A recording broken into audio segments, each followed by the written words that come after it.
sigamos orando por Que el Señor los continúe bendiciendo, ¿verdad? Ya que es una bendición el poder estar aprendiendo de la palabra de Dios. Vamos a iniciar con la oración. Ya nuestro hermano mencionó las peticiones. También yo sé que el Señor conoce las peticiones que cada uno de usted que está viendo esta transmisión, cada uno de ustedes que está escuchando, tiene peticiones en sus corazones y el Señor las conoce. La vamos a poner delante de Él, conociendo eso, ¿verdad? Que Él conoce nuestras peticiones. Padre, gracias te damos por este día, por las bendiciones que tú nos das. Gracias por tu gran amor y tu misericordia, Señor. Gracias porque eres bueno. Te damos las gracias por tu Hijo amado Jesucristo. Gracias por esa salvación, Señor, y por la vida eterna. Venimos delante de ti pidiéndote perdón por nuestros pecados y nuestras ofensas. Sabemos que todos los días te fallamos y te pedimos perdón por ello. Y te rogamos que nos guíes, que nos ayudes, Señor, para que cada día seamos mejores hijos tuyos, Señor. Que dejemos de hacer lo que a ti no te agrada. También tú conoces las peticiones de que cada hermano tiene en su corazón. Tú sabes con qué está luchando cada hermano. Tú sabes qué te está pidiendo, qué está anhelando. Y rogamos a ti pidiéndote para que hagas conforme a tu santa voluntad. Y si tu voluntad es diferente a la nuestra, Señor, ayúdanos para que aceptemos tu voluntad porque es la mejor, Padre Santo. También te pedimos por la salud de los enfermos, por la familia pastoral, Señor. Te pedimos también por los diferentes ministerios para que tú nos guíes, para que tú nos ayudes. Te pedimos por los hermanos en las misiones, Señor, para que los guardes y los cuides por esta situación que está atravesando el país y el mundo entero. Sabemos que tú tienes control de todo y tienes conocimiento de esto, Señor. Rogamos a ti para que nos cuides y nos guardes. Gracias te damos por todo, Señor. Todo eso te lo pedimos en el nombre de nuestro Señor Jesucristo. También pedimos, Padre Celestial, por el estudio de esta noche para que sea tu Santo Espíritu quien habla a través de mí y que no sea yo. Te pedimos que dispongas el corazón mío y el corazón de cada uno de los oyentes y los que están viendo esta transmisión, para que podamos aprender más de ti y podamos aprender más de tu palabra, Señor. Ayúdanos a aplicar tu palabra a nuestras vidas. Gracias te damos por todo en el nombre de nuestro Señor Jesucristo. Amén y amén. La epístola a los filipenses del apóstol Pablo, o carta a los filipenses, vamos a empezar en el capítulo 1. Dice así el apóstol Pablo: Pablo y Timoteo, siervo de Jesucristo, a todos los santos en Cristo Jesús que están en Filipos, con los obispos y diáconos, gracia y paz a vosotros de Dios nuestro Padre y del Señor Jesucristo. La iglesia de Filipos fue fundada como resultado de la visión sobrenatural que tuvo Pablo mientras se hallaba en Troas durante su segundo viaje misionero. Vamos a usar el método, hermanos, de observar la palabra de Dios, interpretar y aplicarla a nuestras vidas. También vamos a ver el contexto histórico en el cual se encuentra esta carta. Durante la breve estadía allí, él y Silas vieron cómo Dios obraba maravillosamente en la vida de al menos 3 personas. Y aquí vamos a ver más adelante cómo la palabra de Dios se complementa. Estamos en la epístola a los Filipenses, pero después vamos a ir a el libro de los Hechos. En una mujer de negocios llamada Lidia, quien Dios la salvó de las prácticas judaicas. Una joven griega que Dios la salvó, recuerdan aquella joven adivinadora que Dios la salvó del satanismo. Y también un carcelero a quien Dios salvó de adorar al César, porque se creía que el César era Dios, ¿verdad? Entonces lo adoraban. La ciudad de Filipos fue fundada por Felipe de Macedonia, padre de Alejandro Magno, en el 357 a.C., y recibió el nombre del fundador. Se encontraba a unas 700 millas, a unos 1100 kilómetros de Roma, y gozaba de todos los privilegios de la ciudadanía romana. Según la historia, nos dice que Macedonia, ¿verdad? Roma quería invadir Macedonia, quería conquistarlo. Y aquí esta ciudad de Filipos era una entrada estratégica hacia Europa. También tenía riquezas, tenía minas, tenía oro, tenía plata, ¿verdad? Tenía minas de oro y de plata. Entonces, aparte de la posición geográfica, que era muy buena para el Imperio Romano, también tenía riquezas. La historia nos dice que el ejército romano se había agotado la sal. La sal era con lo que se le pagaba a un soldado romano. Se le entregaba una bolsita, un saco de cuero, ¿verdad? Con un puño de sal. En aquel entonces la sal era cara. Eso es lo que se le pagaba, de ahí viene el nombre después de salario, el pago a una persona. Entonces se le agotaron los suministros de sal al ejército romano. Y esta gente de Filipos, según cuenta la historia, que buscó, ellos no querían estar bajo el dominio de Macedonia, sino que ellos querían pertenecer a Roma. Entonces, ¿qué hicieron? Buscaron sal y le pagaron al ejército. Entonces, siguieron luchando y fue conquistada por Roma. Esta ciudad también vino a tener los privilegios de la ciudad romana. Muchos de los soldados que habían terminado de cumplir en el ejército, ¿verdad?, sus años de cumplir su servicio militar, se quedaron viviendo aquí. Entonces, los habitantes de Filipos pasaron a pertenecer a Roma, pero tenían privilegios, no pagaban impuestos. ¿Ven qué interesante? No pagaban impuestos, tenían ciudadanía romana, tenían muchos privilegios. Esa fue la recompensa del emperador que concedió a la ciudad de Filipos. De manera que Filipos se convirtió en una pequeña Roma. Romanos en su lealtad, en sus leyes, en su filosofía y en su apariencia física, ¿verdad? En sus apariencias, manera de vestir y todo eso, prácticamente romano.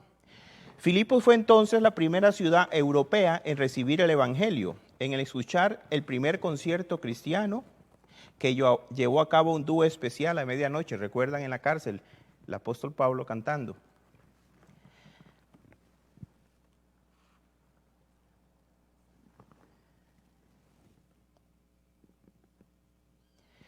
Fue por consiguiente en este tiempo, unos 10 años después de su primera visita a Filipos, que Pablo escribe una epístola a los filipenses.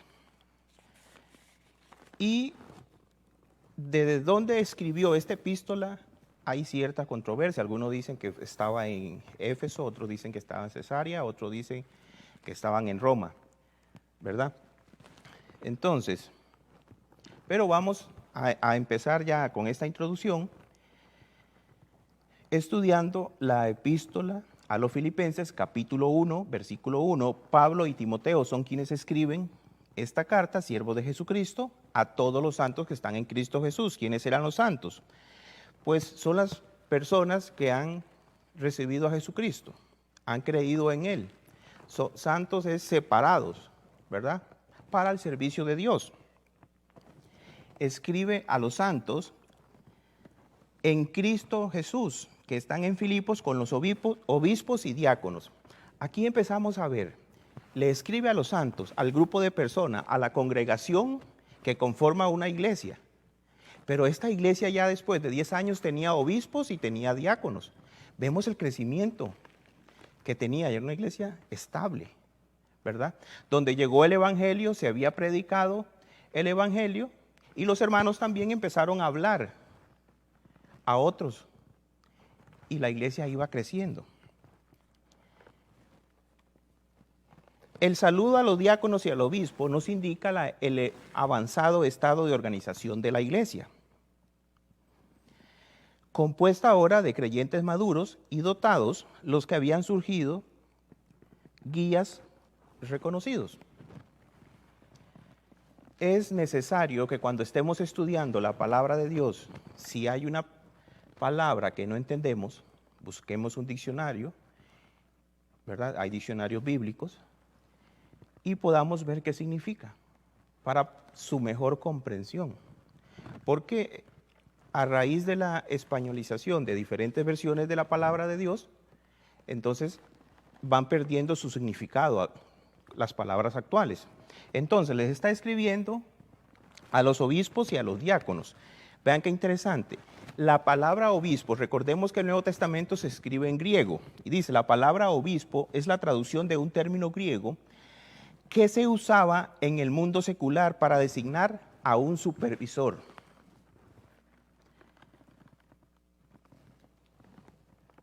La palabra, ¿qué significa? La palabra obispo, aquel que cuida o vigila. Pablo la emplea como otro nombre para anciano, siendo el último del oficio en lo que la posición se refiere, y el primero era el título para indicar responsabilidad o actividad del oficio. Entonces, aplicándolo a nosotros, es la supervisión del bienestar espiritual de la congregación. Esa es la función que tiene el obispo, la supervisión espiritual del bienestar de la congregación. Vamos con la palabra diáconos. Vamos a ver, la palabra diácono. Es la formación castellana de un término griego que se emplea en general para asignar a un siervo. El término abarca tanto a los esclavos como a los siervos contratados. Y representaba a un siervo no tanto en relación con el amo, sino como en su actividad. Entonces, era un esclavo, ¿verdad? El diácono, dice, es un siervo. La palabra siervo se refiere a un esclavo, pero no tanto en su condición, sino a su servicio, a su disposición hacia el amo.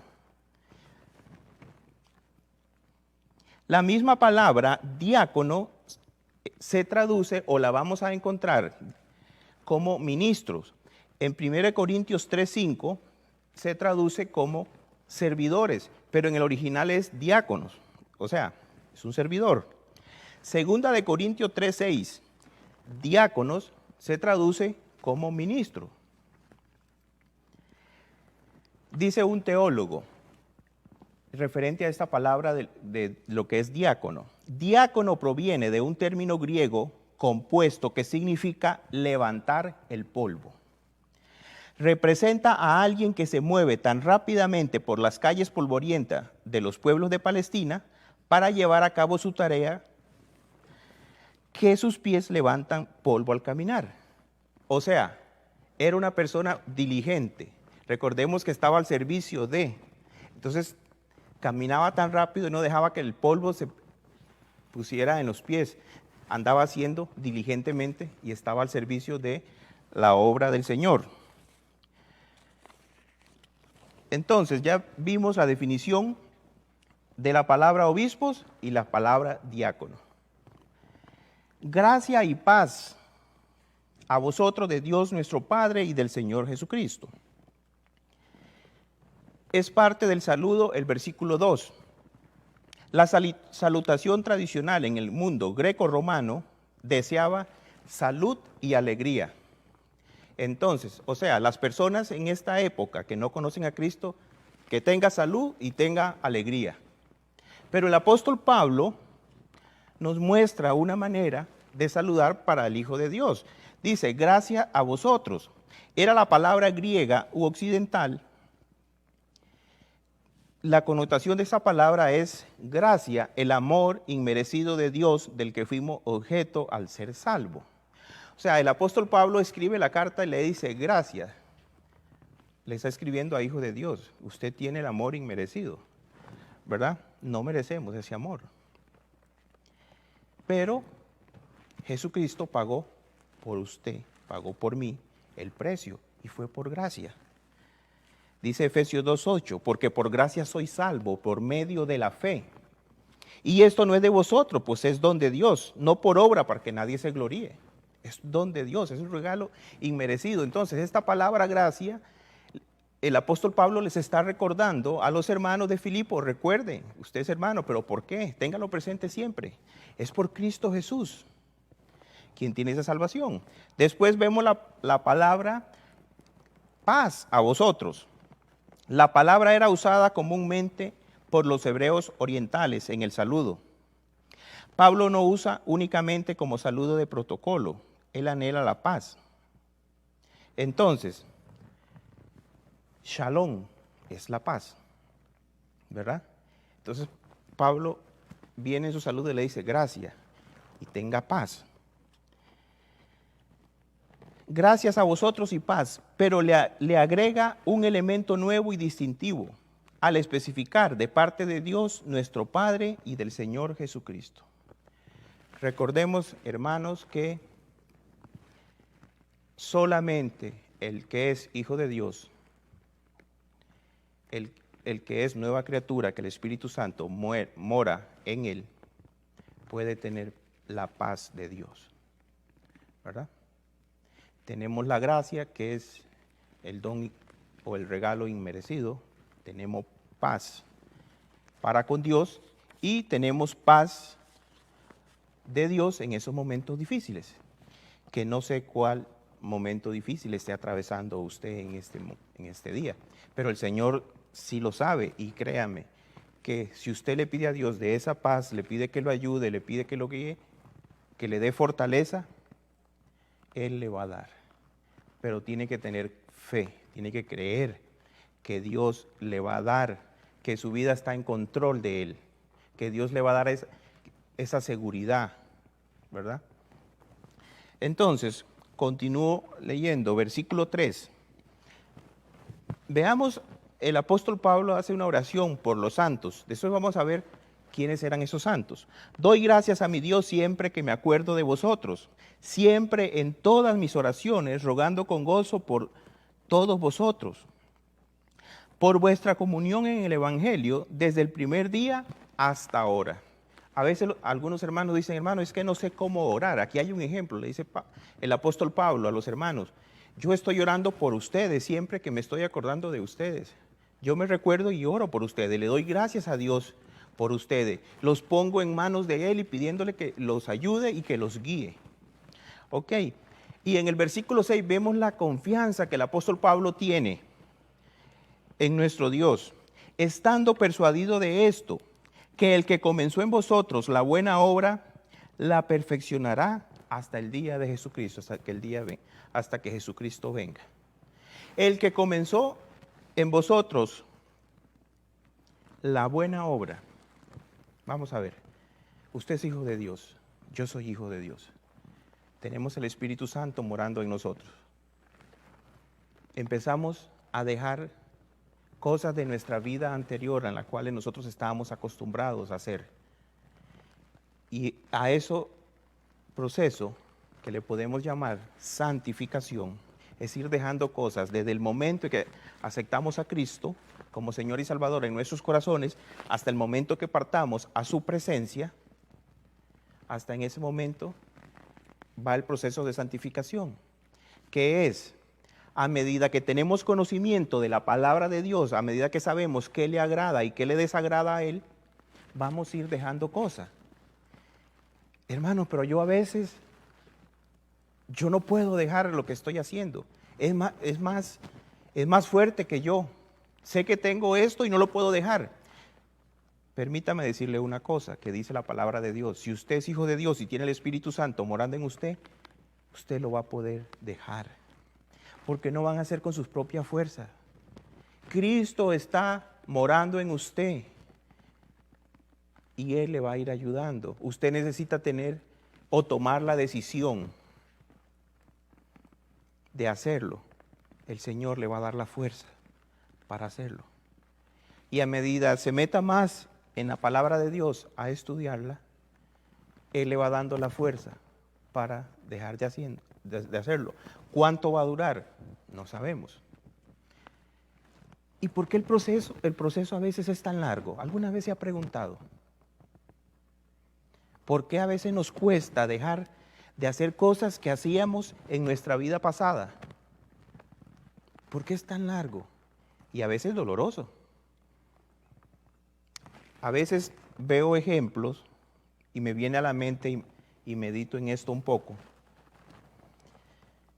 Hay personas en el cual he escuchado que dicen, bueno, yo tomo licor, llega este fin de semana, se enfiestó y gastó todo el dinero que se había ganado y no le quedó para la casa, para el diario, para los niños. Y dice, llega al día siguiente y está en un estado al que le llaman goma, con dolor, con angustia, con goma moral, y dice, no vuelvo a hacerlo. Y meditan y dicen, no vuelvo a hacerlo porque gasté lo de la comida, gasté lo de mi responsabilidad. El siguiente fin de semana, ¿qué pasa? Vuelve a lo mismo.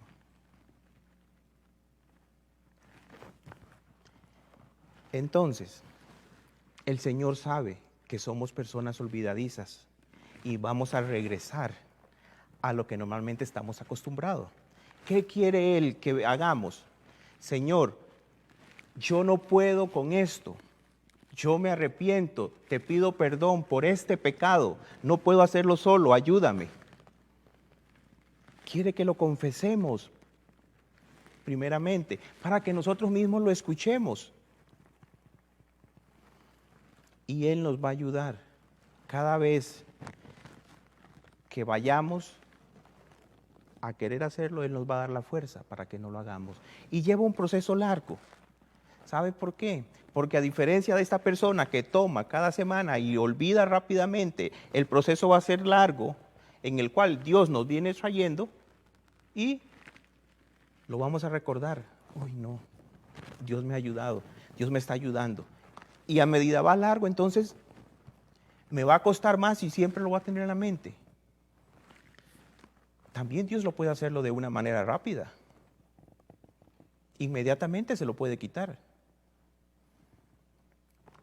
Pero cuando es más largo y más prolongado, nos da más tiempo de pasar más en la presencia del Señor y ponerlo todo en manos de Él.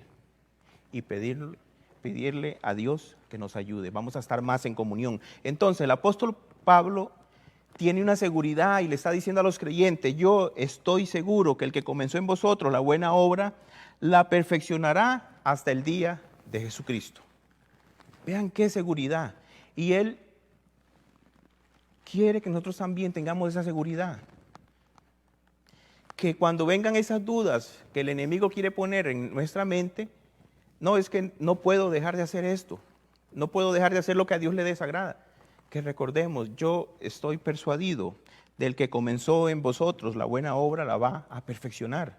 Vengamos a Cristo y digámosle que nos continúe ayudando. Versículo 7, como me es justo sentir esto de vosotros, por cuanto os tengo en el corazón y en mis prisiones y en la defensa y confirmación del Evangelio, todos vosotros sois participantes conmigo de la gracia. Vean qué interesante, el apóstol Pablo, como me es justo sentir esto de todos vosotros, por cuanto os tengo en el corazón y en mis prisiones. Imaginémonos, el apóstol Pablo está en el momento que escribe esta carta, sentado, escribiendo la carta, y a la par de él está un soldado romano, el cual está encadenado al apóstol Pablo. Estaba alquilando una casa, estaba en un cuarto, pero estaba encadenado. No podía salir de la casa, pero venían a él, lo visitaban, ¿verdad? Entregaba las cartas, hablaba de Cristo. No podía hablarle, salir afuera a predicar el Evangelio. Pero al soldado que tenía a la par, con el cual estaba encadenado, él estaba predicando el Evangelio. Permítame hacer un paréntesis en este momento. Estamos, el país, atravesando una situación difícil, un momento en la pandemia, que hay una pandemia, el país y el mundo entero, en el cual nos dicen que nos quedemos en casa. Déjeme hacerle esta pregunta: ¿qué está haciendo ahora que está usted en casa? Cuando estudiamos esta carta y nos damos cuenta de lo que el apóstol Pablo estaba haciendo, aunque él estaba encadenado, y sé que usted ni yo estamos encadenados, pero él sí estaba encadenado, él estaba hablándoles a otros de Cristo. ¿Cuántas cartas escribía? No sé. Pero ¿está usted hablándole de Jesucristo a otros?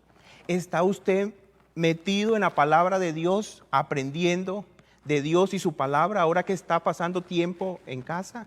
¿Está pasando el tiempo con Dios, en comunión con Él? El apóstol Pablo, en el momento que escribió esta carta, estaba encarcelado, estaba encadenado. Sin embargo, eso no lo detiene para que él presente el evangelio a otras personas.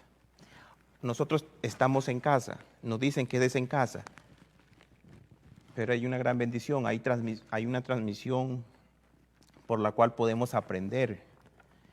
Tenemos el teléfono por el cual podemos hablar a otros, nuestros familiares, nuestros amigos, podemos hablar pero hablemosles de Jesucristo. Tenemos más facilidad, pero quería llevarlo hasta este momento y que nos podamos comparar. Así como él estaba encerrado, nosotros estamos en nuestras casas, pero sin embargo, ese encierro y ese encadenamiento no fue motivo de detener el evangelio. Él le predicaba a estos guardias de la palabra de Dios. Continúo leyendo. Versículo 8, porque Dios me es testigo de cómo os amo a todos vosotros con el entrañable amor de Jesucristo. Y esto pido en oración, que vuestro amor abunde más y más en ciencia y en todo conocimiento. Les está diciendo a los hermanos que vuestro amor abunde más en ciencia y en conocimiento. ¿En el conocimiento de quién? De la palabra de nuestro Señor Jesucristo. Pero si no estamos pasando el tiempo con Él, estamos en nuestra casa, si no estamos pasando el tiempo leyendo, estudiando la palabra de Dios, no estamos haciendo nada. ¿Sabe qué? Si no pasamos el tiempo estudiando la palabra de Dios, vamos a tener más dudas en nuestra mente, y más en estos momentos. Usted sabe que hay hijos de Dios, hijas de Dios también, que están con temor. Y este temor está ocupando parte de su mente. Y lo que hace es el enemigo aprovecharse para sembrar dudas. Un hijo de Dios, una hija de Dios, sabe, como dice el apóstol Pablo, para mí el vivir es Cristo y el morir es ganancia. Él sabe que quien comenzó en nosotros la buena obra la va a perfeccionar hasta el día de su venida. Pero a veces estamos con tanto temor, con tanto miedo, y el miedo no nos deja hacer nada, ni siquiera venir a Cristo, ni siquiera escuchar su palabra, ni siquiera aprender de su palabra. El miedo no nos deja hacer nada. Entonces, debemos de tener cuidado, hermanos. Estamos en nuestras casas, pero ¿qué estamos haciendo? A veces, ahí está el tele, y estará en nuestra mente las imágenes que pasen, y nos va a entretener, pero no nos va a edificar. No vamos a crecer en Cristo. Y el apóstol Pablo dice que crezcamos en el conocimiento y en ciencia de nuestro Señor Jesucristo. Pasemos más tiempo con Él, aprovechemos que estamos en nuestros hogares para tener una mejor comunión con Dios, para estudiar la palabra de Dios. Versículo 10, para que aprobéis lo mejor a fin de que seáis sinceros e irreprensibles para el día de Cristo, lleno de frutos de justicia que son por medio de Jesucristo, para gloria y alabanza.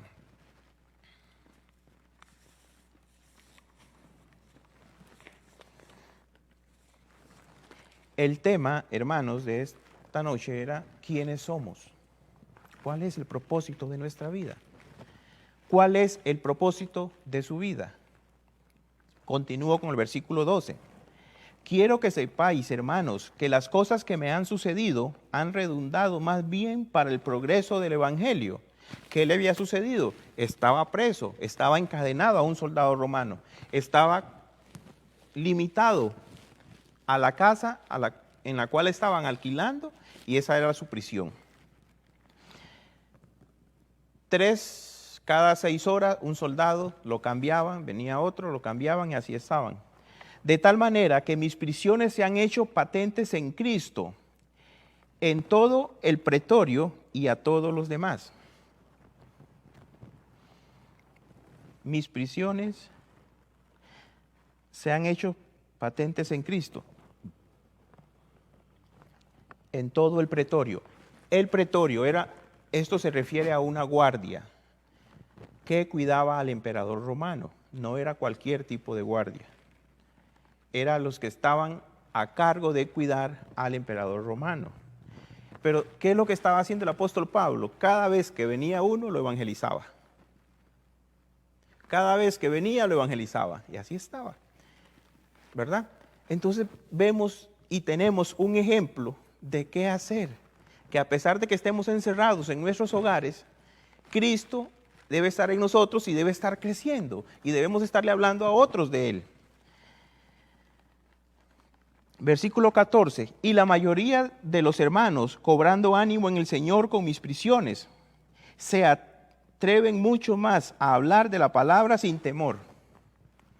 Cuando tomamos este ejemplo, cuando vemos qué es lo que estaba haciendo este siervo del Señor, a pesar de la situación en la que se encontraba, eso le da ánimo a otros, o nos debe dar ánimo a nosotros, para que digamos, bueno, yo tengo más libertad. Puedo hablarles a otros de Jesucristo. Hoy en día, como ya le decía, vuelvo a decir nuevamente, tenemos más herramientas para hablarles a otros de Cristo. A pesar de que no nos podemos reunir como lo hacíamos, está esa transmisión. Podemos enviarle los videos a otras personas. O podemos hacerle una llamada a otras personas y hablarles de Jesucristo, darle ánimo, ¿verdad?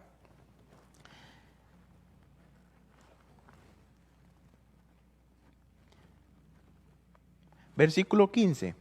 Algunos a la verdad predican a Cristo por envidia y contienda, pero otros de buena voluntad. Los unos anuncian a Cristo por contención, no sinceramente, pensando añadir aflicción a mis prisiones. Pero los otros por amor, sabiendo que estoy puesto para la defensa del Evangelio. ¿Qué pues? Que no obstante, de todas maneras, o por pretexto o por verdad, Cristo es anunciado. Y en esto me gozo y me gozaré aún, porque sé que por vuestra oración y la suministración del Espíritu de Jesucristo, esto resultará en mi liberación. Versículo 20.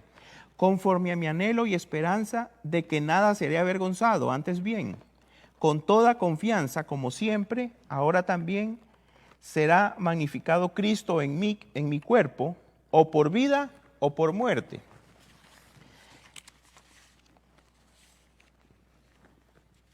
Entonces, la pregunta del tema inicial, ¿cuál es su propósito de vida? ¿Quién es su propósito de vida? Aquí el apóstol Pablo nos habla, nos muestra, nos enseña y nos dice, el propósito de un hijo de Dios es, porque para mí el vivir es Cristo y el morir es ganancia. Ese debe ser el propósito de cada uno de nosotros. Cristo es el propósito de nuestra vida, sea que vivamos o sea que Él nos llame a su presencia. El propósito de nuestra vida es Jesucristo. Debemos de vivir para Él, debemos de hacer lo que a Él le agrada, debemos de hacer lo que Él quiere y lo que Él nos ha mandado. Y una de las cosas en las cuales nos dice es que prediquemos el Evangelio, que llevemos las buenas nuevas de salvación a otros. Versículo 22, mas si el vivir en la carne resulta para mí en beneficio de la obra, no sé entonces qué escoger. O sea, si Él está vivo, si Él tiene vida en la carne, pero por medio de que es un hijo de Dios, y por medio de que se le ha encomendado llevar el Evangelio a otras personas, no sé qué escoger. Él va a estar mejor en la presencia de Dios. pero como hijos de Dios debemos de servir y obedecer lo que Él dice. ¿Está haciendo usted lo que Él dice? ¿Estoy haciendo yo lo que Cristo dice o nos ha mandado, que es hablarles a otros del Evangelio? Las buenas nuevas de salvación, dice el apóstol Pablo. Entonces no sé qué escoger. Voy a estar mejor allá en la presencia de Él. Pero si aquí tengo que llevar el mensaje para beneficio de la obra, no sé qué escoger. Porque de ambas cosas estoy puesto en estrecho, teniendo deseo de partir y de estar con Cristo, lo cual es muchísimo mejor. Pero quedar en la carne es más necesario por causa de vosotros. Y confiado en esto, sé que quedaré, que aún permaneceré con todos vosotros para vuestro provecho y gozo de la fe, para que abunde vuestra gloria de mí en Cristo Jesús, por mi presencia otra vez entre vosotros. Solamente que os comportéis como es digno del Evangelio de Cristo, para que, o sea, que vaya a veros o que esté ausente, oiga de vosotros que estáis firmes en un mismo espíritu, combatiendo unánimes por la fe del Evangelio, y en nada intimidados por lo que se oponen, que para ellos ciertamente es indicio de perdición, mas para vosotros de salvación, y esto es de Dios. Porque a vosotros os es concedido a causa de Cristo, no solo que creáis en Él, sino también que padezcáis por Él, teniendo el mismo conflicto que habéis visto en mí y ahora oís que hay en mí. Este es el primer capítulo, hermanos, que el apóstol Pablo le escribe a los santos de la iglesia que están en Filipos. Pero, ¿quiénes eran estos santos? Pasemos al libro de los Hechos, capítulo 16. Hechos, capítulo 16.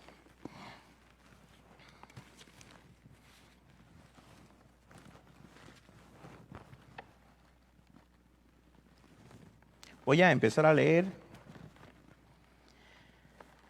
Vamos a leer desde el versículo 1. Después llegó a Derbe y a Listra, y he aquí, había allí cierto discípulo llamado Timoteo, hijo de una mujer judía creyente, pero de padre griego. Y daban buen testimonio de él los hermanos que estaban en Listra y en Iconio. Quiso Pablo que éste fuese con él, y tomándole le circuncidó, por causa de los judíos que habían en aquellos lugares, porque todos sabían que su padre era griego. Y al pasar por las ciudades le entregaban las ordenanzas que habían acordado los apóstoles y los ancianos que estaban en Jerusalén, para que se les guardasen. Así que las iglesias eran confirmadas en la fe, aumentaban un número cada día. Ok. Quiero que veamos, hermanos, en el versículo 6. Atravesando Frigia y la provincia de Galacia, les fue prohibido por el Espíritu Santo hablar la palabra en Asia. Entonces, el apóstol Pablo, vemos que va a predicar el Evangelio. Pero el Espíritu Santo prohíbe y le prohíbe a él que predique el Evangelio en esta zona. Versículo 7. Y llegaron a Misia, intentaron ir a Bitinia, pero el Espíritu Santo no se los permitió. Y pasando junto a Misia, descendieron a Troas. Y se le mostró a Pablo una visión de noche. Un varón macedonio estaba en pie rogándole y diciendo: pasa a Macedonia y ayúdanos. Cuando vio la visión, enseguida procuramos partir para Macedonia, dando por cierto que Dios nos llamaba para que les anunciásemos el Evangelio. Entonces, el apóstol Pablo está aquí, iba a predicar, y el Espíritu Santo le prohíbe, no le permite que vaya donde él quiere. ¿Qué quiere decir esto, hermanos? Entonces nosotros no debemos predicar, no. Si somos hijos de Dios, si el Espíritu Santo mora en nosotros, debemos escuchar qué es lo que Él quiere. Hay muchas personas que a veces quieren hablarle a cualquier persona del Evangelio sin consultarle primero a Dios.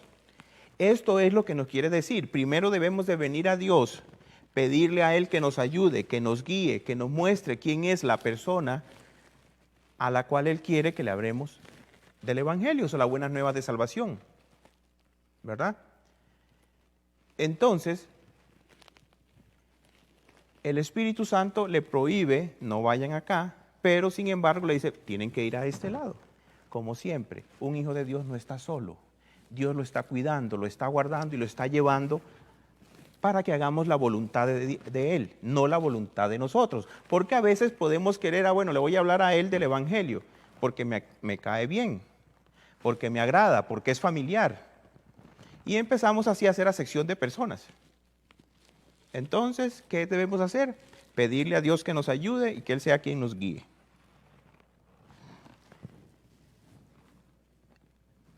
Versículo 11. Zarpando pues de Troas, venimos con rumbo directo a Samotracia y el día siguiente a Neápolis y de allí a Filipos, que es la primera ciudad de la provincia de Macedonia y una colonia, y estuvimos en aquella ciudad algunos días. Entonces vienen a Filipos. Dios le permitió y le mostró en una visión un varón macedonio y llega a Filipos. Y vean qué bonito, qué interesante cuando Dios está respaldando su obra, el ministerio. Aquí se hizo la iglesia, ¿verdad? ¿Quiénes eran los santos a los cuales el apóstol Pablo le escribe? Los que estaban acá en esta ciudad de Filipos, a donde el Señor le dijo, vaya a esta ciudad, ¿verdad? Versículo 13, y un día de reposo salimos fuera de la puerta junto al río donde solían hacerse la oración, y sentándonos hablamos a las mujeres que se habían reunido. Entonces una mujer llamada Lidia, vendedora de púrpura, de la ciudad de Tiatira, que adoraba a Dios, estaba oyendo y el Señor le abrió el corazón de ella para que estuviese atenta a lo que Pablo decía. Una mujer llamada Lidia, vendedora de púrpura. ¿Qué era la púrpura? Era pues se puede decir como un tinte que se utilizaba para teñir telas. Este tinte venía de las glándulas de unos caracoles marinos, era muy caro. Entonces era Lidia, una gentil, una mujer de negocio, que estaba escuchando, estaba oyendo la palabra de Dios. Esta mujer ya había aceptado las creencias judías. Pero sin embargo, nuestro Señor le permite escuchar el mensaje de Dios, las buenas nuevas de salvación. Y el Señor le abrió el corazón de ella para que estuviese atenta a lo que Pablo decía. Vean qué interesante, cómo el Espíritu Santo de Dios trabaja con cada persona. El Espíritu Santo convence de juicio, de justicia y de pecado. Nuestro Señor le permite que esta persona pueda estar atenta, le abre el corazón para que ella pueda aceptar al Evangelio. ¿Quién le abrió el corazón?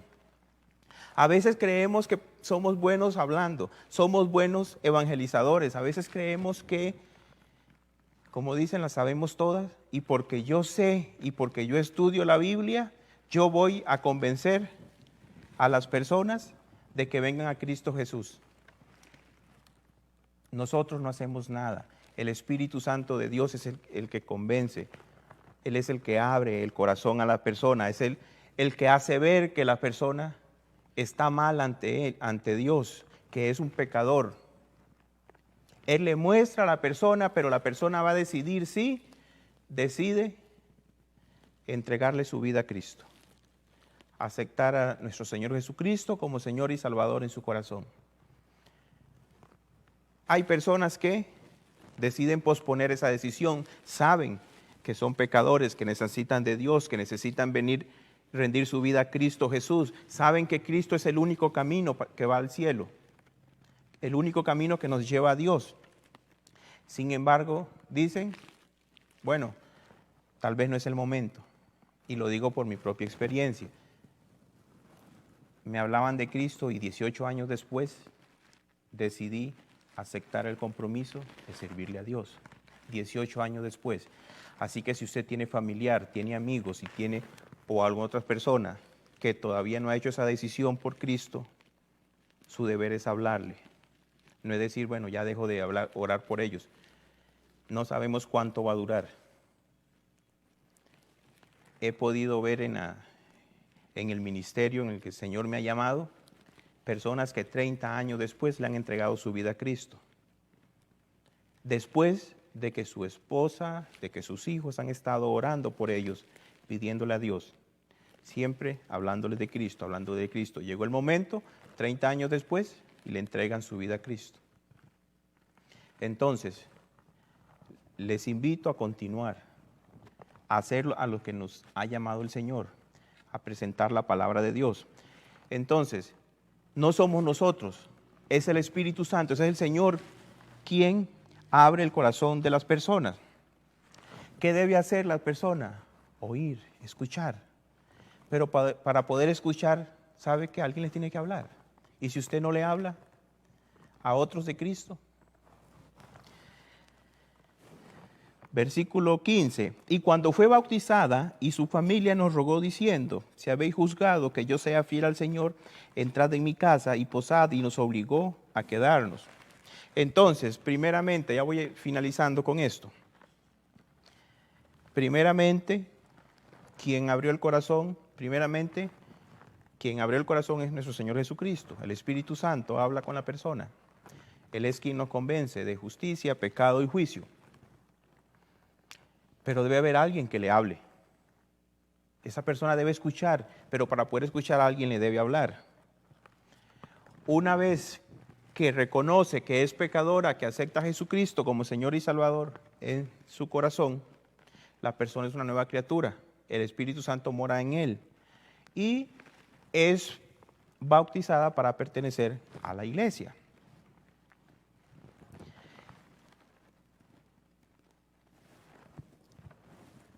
Permítame hacerle esta pregunta. ¿Es usted un hijo de Dios? ¿Es usted una hija de Dios? ¿Le ha entregado su vida a Cristo?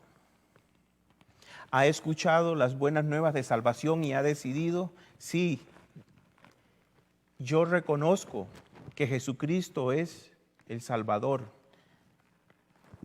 Yo reconozco que Dios le envió para morir por nuestros pecados. Ya hizo esa decisión. Es la decisión más importante que debe tomar en su vida. Aceptar a Jesucristo como Señor y Salvador en su corazón. Si no lo has hecho, ese es el momento para hacerlo. ¿Ha aceptado usted a Jesucristo como Señor y Salvador en su corazón? Si usted es un hijo de Dios, si usted es una hija de Dios y sabe que no le ha hablado a otros de Cristo, ese es el mandato que tenemos. Llevar las buenas nuevas de salvación a otros. Que estamos en nuestras casas, sí, el apóstol Pablo estaba encerrado, estaba en prisiones y además de eso estaba encadenado a un guardia las 24 horas. Pero eso no le impidía que él pudiera hablarle a otros de Cristo. Usted está en su casa, yo estoy en mi casa. Sabe que debemos ver este ejemplo y tomarlo para nosotros y decir, sé que debo hablarle a otros de Cristo. Así como el apóstol Pablo lo hizo. Y si no lo ha hecho, pídale a Dios que lo ayude, que le dé las palabras para que usted le pueda hablar a otros de Cristo. Si usted cree que no puede. Usted es un hijo de Dios, una hija de Dios, usted tiene el Espíritu Santo morando en usted. Usted no es el que va a convencer, es el Espíritu Santo quien va a convencer a la persona. Nosotros solamente tenemos que hablar. Llevar el Evangelio, las buenas nuevas de salvación. Vamos a orar, hermanos, para terminar. Padre, gracias por este día, por las bendiciones que tú nos das. Gracias por tu Hijo amado Jesucristo. Te damos gracias, Señor, por esa salvación y por la vida eterna. Te pedimos perdón por nuestros pecados, perdón por nuestras ofensas, Señor. Y te rogamos, Padre Celestial, para que tu Santo Espíritu nos guíe y nos ayude para que le podamos hablar a otros de ti, a llevarle a otros las buenas nuevas de salvación, Señor. Aprovechar este tiempo que tenemos en nuestros hogares para meditar en tu palabra, para pasar más tiempo contigo, para estudiar tu palabra, Señor Jesús, y exponérsela a otros, Señor. Mostrarle que tú eres el camino, la verdad y la vida, que solamente por medio de ti podemos llegar a Dios. Gracias por todo, Señor, en el nombre de nuestro Señor Jesucristo te lo pedimos. Amén y amén.